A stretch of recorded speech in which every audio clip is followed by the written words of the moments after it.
leading How Jessie Buckley fought back from BBC talent show Reject and split from James Norton to become Toast of Hollywood. She flew to London from her home in Ireland with dreams of stardom, only to be rejected. Many would have given up and gone back home with their tail between their legs, but not Jessie Buckley. Instead, she decided to attend an open audition for a BBC talent show called I'd Do Anything, taking place that weekend. The show followed Lord Andrew Lloyd Webber's search for a rising star to play Nancy in a new West End production of Oliver.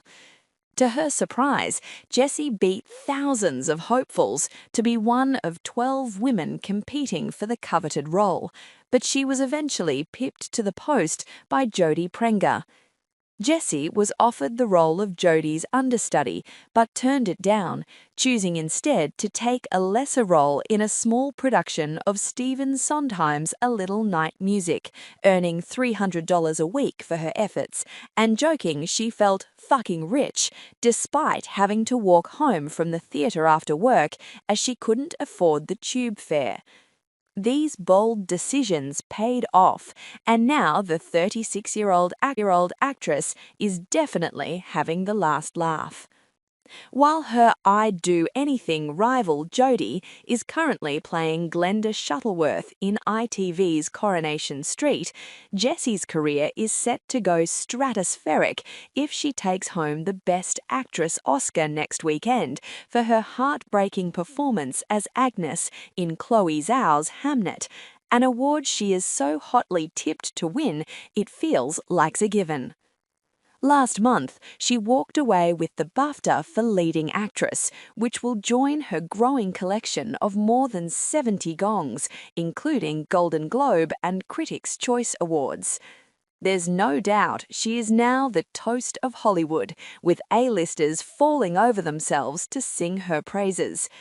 Eddie Redmayne, who starred alongside her in West End show Cabaret, said, "Every actor that I know admires her so hugely. She calls bullshit. She doesn't suffer fools. She adores a Negroni or a martini, depending on the establishment. She's just one of my favorite human beings in the world." But it seems like stardom, plaudits and praise will not go to her head thanks to her humble beginnings. Born in Killarney, County Kerry, and educated at a girls' convent school, she is the eldest of 5 children. Jessie's love of the arts grew from her mother, Marina, an opera singer, vocal coach, and harpist, while her father, Tim, is a musician, historian, and poet who also managed a bar. Her proud dad previously said, "She's an ordinary girl with a beautiful gift. It's her dream to get up there and share that gift." People in their local area used to describe the Buckleys as the Von Trapp family from The Sound of Music, and those who know Jessie paint a picture of a dedicated young singer and musician who spent her free time hiking in the countryside and swimming. "She's always been wonderful, a hard worker and very focused," says her Aunt Carol, who's married to Jessie's Uncle Sean. "She had drive, ambition, and tenacity to keep going at it. She had dipped her toes into so many waters, from musicals to RADA, and was always growing and developing."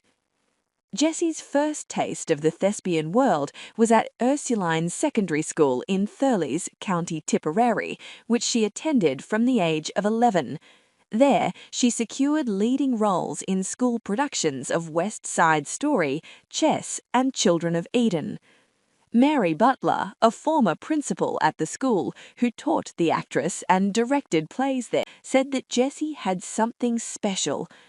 "Hundreds of kids go through the school and have been on stage over the years, but she had the X factor," Mary told RTE Radio 1.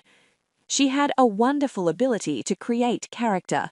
She took it very seriously and gave it 110%. She has a beautiful voice too. You'd listen to her forever. But boy, did she work hard at her craft. Everything she does with huge enthusiasm." Despite her obvious musical and acting talent, Jessie did not excel academically and later said she felt depressed in her final years at school. Her low mood continued while competing on I'd Do Eddie Aim. Despite winning rave reviews from head judge Lord Andrew Lloyd Webber, who regarded her as a phenomenal generational talent and famously called her rendition of The Man That Got Away the greatest performance I've ever heard from someone her age, she struggled with the process. In an interview with Vogue in January, she described the humiliation of being publicly admonished on the talent show as brutalizing. "I was depressed and I just wasn't well. There was a lot that was really messed up."